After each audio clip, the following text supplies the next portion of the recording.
예, 저는 연세대학교 생활환경대학원에서 데이터 분석을 강의하고 있는 송규봉입니다.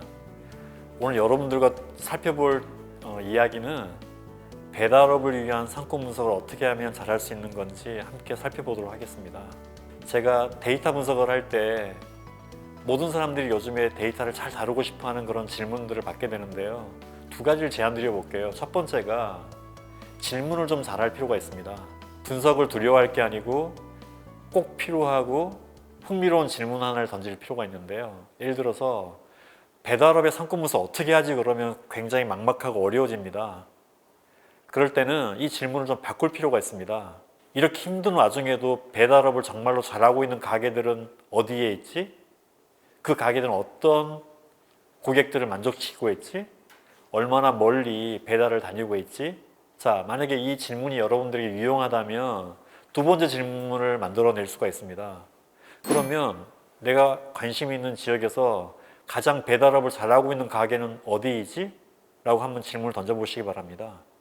그러면 이미 머릿속에 떠오르는 가게가 있는가 하면 떠오르지 않을 수도 있다고 봅니다. 또는 여러분들이 떠오르는 가게가 있지만 정말로 모르고 있어서 꼭 짚어봐야 되는 가게가 있을 수도 있습니다. 그럼 어떻게 하면 좋을까요? 첫 번째 방법은 직접 길거리로 나가서 특정 시간에 가장 많은 배달 오토바이가 왕래하는 가게를 확인해 봐야 될 것 같습니다. 아니면 또 여러분들과 거래하고 있는 그런 라이더들, 배달을 직접 하고 있는 분들에게 물어보면 그분들은 정확하게 자기들이 얼마나 많은 배달을 하고 있는지 알고 있기 때문에 여러분들에게 알려줄 가능성이 매우 높습니다. 이제 그 다음이 중요하겠죠.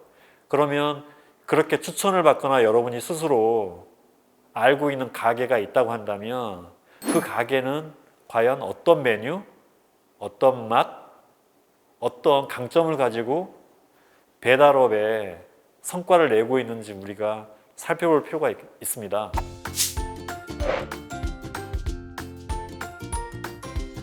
그래서 오늘 제가 준비한 사례는 저 멀리 부산에 있는 동의대학교 입구에 있는 한 가게를 여러분들에게 소개를 해드려 볼게요. 그럼 여러분이 내가 그러면 지금 부산에 있는 건 아닌데 이렇게 생각하지 마시고 우리 동네에 있는 한 가게를 이런 방식으로 한번 분석해 봐야 되겠다. 그 사례 분석에서 나는 그럼 무엇을 배울 거냐 이렇게 긍정적이고 실천적인 방식으로 분석을 해보면 좋겠습니다. 제가 화면 하나를 준비했는데요. 이 인터넷 지도에 들어가서 가운데 제가 1번하고 2번 점을 두 개를 찍어 왔습니다. 이 가게 사장님은 30대 초반에 삼겹살집을 열었습니다. 가게를 열자마자 굉장히 장사가 잘 돼서 정말로 기분이 좋았습니다. 근데 이 삼겹살집이 너무 장사가 잘 되자 이 상권 안에 경쟁점들이 이제 하나, 둘, 셋 늘기 시작했는데 몇 개까지 늘었냐면 11개가 더 늘었습니다. 그러니까 이제 이 삼겹살집이 정말로 처음에 장사는 잘 됐지만 11개가 이 동일한 상권 안에서 경쟁을 이제 치열하게 하면서 점점 이제 어려움을 겪게 됐습니다. 가게 문을 닫기는 싫었고요. 위기를 극복하고 싶었습니다. 그래서 이분이 이 상권을 계속 걸어다니면서 대안을 찾다가 대학생들이 와서 1,000원을 내면 손바닥만한 그런 쌈에다가 삼겹살 3점을 올려서 야채랑 싸먹는 1,000원짜리 이제 한 쌈이라고 하는 아이템을 가지고 젊은 고객들을 만족시켜 보려고 노력을 했고요. 다행히 이 시도가 성공적이었습니다. 점점 이제 이 지역에서 동의대학교 학생들에게 한쌈이라고 하는 메뉴가 유행이 되고 이제 굉장히 많은 학생들에게 이 가게가 알려졌습니다. 이제 그렇게 하다 보니 한쌈을 먹어보고 이제 만족하는 고객들은 첫 번째 제가 보여드린 그 1번이라고 표시한 삼겹살집에 와서 또 구매로 연결되는 좋은 이제 결과로 이어졌습니다.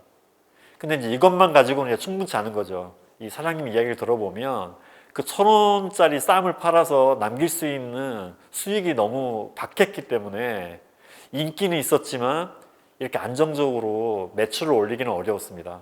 예를 들어서 1,000원짜리를 몇 개를 팔아야 자기가 원하는 그런 임대료나 이걸 챙길 수 있을까 생각을 해보면 그것만 가지고는 만족하기 어려웠다. 그래서 이제 이분이 생각한 게 뭐냐면 그럼 어떻게 하면 삼겹살집과 이 작은 한쌈 가게에서 갖고 있는 한계를 극복할 수 있을까 이제 고민을 하게 됐고요. 이제 아까 그 제가 1번이라고 표시한 이 가게가 실제 이 삼겹살집 모습입니다. 여기서 200m 떨어져 있는 이 작은 코너에다가 이제 한쌈이라고 하는 가게를 만들었습니다. 보이는 것처럼 학생들이 이렇게 작은 컵이다 이렇게 해서 저 한 쌈을 1,000원에 받고 판매를 하고요. 이제 여기에서 시작을 해서 그 다음으로 이제 발전한 게 뭐냐면 도시락 배달을 시작하게 됐습니다. 그러니까 여기서 제가 여러분들과 공유하고 싶은 건 뭐냐면 무작정 이 가게 같은 경우는 도시락을 바로 시작한 게 아니고 앞선 이런 시도들과 인지도를 확보한 다음에 그 지역의 고객들이 뭘 원하는지 충분히 이해한 상태에서 도시락 사업을 시작했다는 점이 함께 좀 기억했으면 하는 그런 점이고요.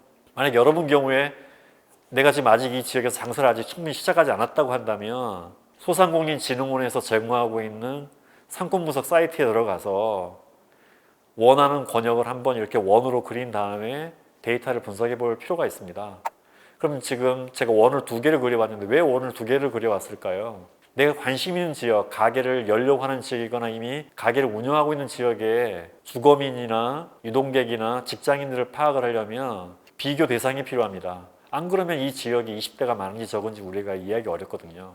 그러면 우리가 잘 분석을 하려면 더 가까울수록 우리가 비교를 잘 할 수 있기 때문에 제가 길 하나를 가운데 두고 맞은편 블록에 있는 영역하고 그 다음에 이쪽 관심 지역하고 2군데를 나누어서 이제 데이터 분석을 했고요. 그 자세한 메뉴를 보면 업종을 선택하게 되어 있습니다. 이번의 경우에 당연히 제가 삼겹살을 선택을 했습니다. 그렇게 해서 데이터를 이렇게 진행을 시켜보면 연령대별로 성별로 이 지역의 특징 같은 게 드러나고요. 거기 보면 예를 들면 젊은 층이 많은지 어느 연령층이 많은지 확인할 수가 있습니다. 이런 데이터를 좀 잘 확인해 보시고 그 지역에서 내가 놓치고 있는 게 뭔지 한번 살펴봐 주시기 바랍니다. 근데 이제 제가 지금 보여드리는 슬라이드에 보면 부산의 가야동 지역, 동일대학교가 있는 지역의 20대가 만약에 15% 정도가 나왔다. 근데 이 비율이 정말로 젊은 층이 많은 건지 적은 건지에 대해서 우리가 확신을 갖기가 어렵습니다.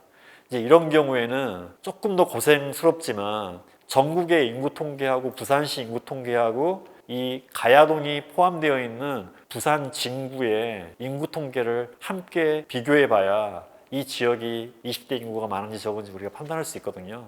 그래서 이 화면의 경우에는 가야동이 15% 정도 20대가 기록이 됐을 텐데 부산시나 전국 평균보다 높다는 걸 알 수가 있습니다. 아, 그러면 이 지역은 정말로 20대가 그냥 많은 게 아니고 이런 근거를 가지고 많구나. 그럼 장기적으로 내가 이 고객들을 위해서 무엇을 할 수 있는 건지에 대해서 판단을 해보고 거기에 맞는 이제 배달 메뉴를 고려해 보시라는 제안을 드리고 싶습니다.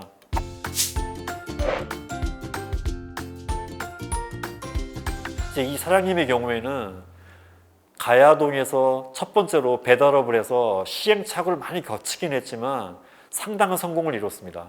특히 이제 과거에 이분이 사업을 하면서 겪었던 어려움이 뭐였냐면 여러분도 한번 상상을 해보시면 알겠지만 삼겹살을 도시락을 만들어서 배송을 하게 되면 가장 큰 불만이 뭘까요? 삼겹살이 식는 겁니다.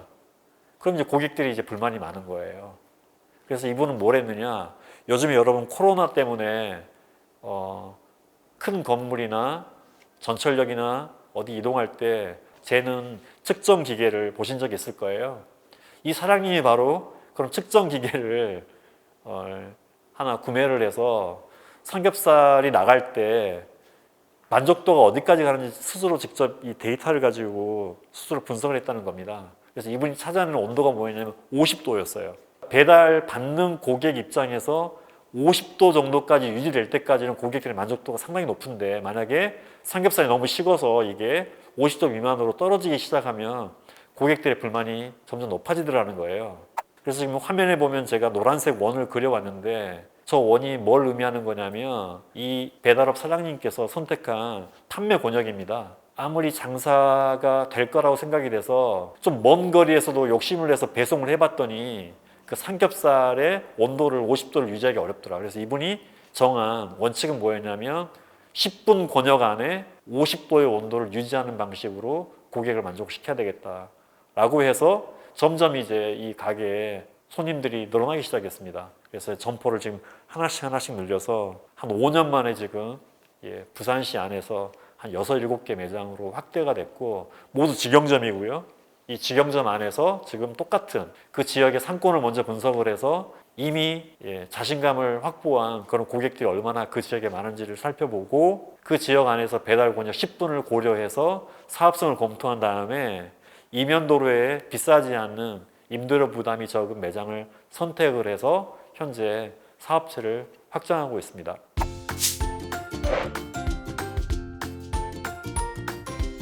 여러분들도 다시 오늘 제가 제안드린 것처럼 관심 있는 상권의 눈을 더 크게 열고 관찰을 하시는데, 첫 번째로 하셔야 되는 건 뭐냐면 이 어려운 와중에도 정말로 고객들을 만족시키고 있는 우리 동네에 배달 잘하고 있는 가게들은 누구인가?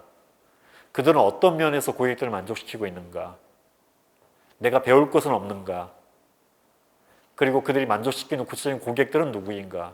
이런 점을 좀 살펴보시고 여러분에게 맞는 그런 실천적인 상권 분석을 한번 진행해 보시길 바랍니다. 오늘은 여기까지 여러분들과 함께 배달업을 위한 상권 분석 어떻게 할 것인가, 성공 사례에서 우리는 무엇을 배울 것인가 함께 살펴보았습니다. 지금까지 이 강의를 진행한 저는 연세대학교 생활환경대학원의 송규봉이었습니다. 감사합니다.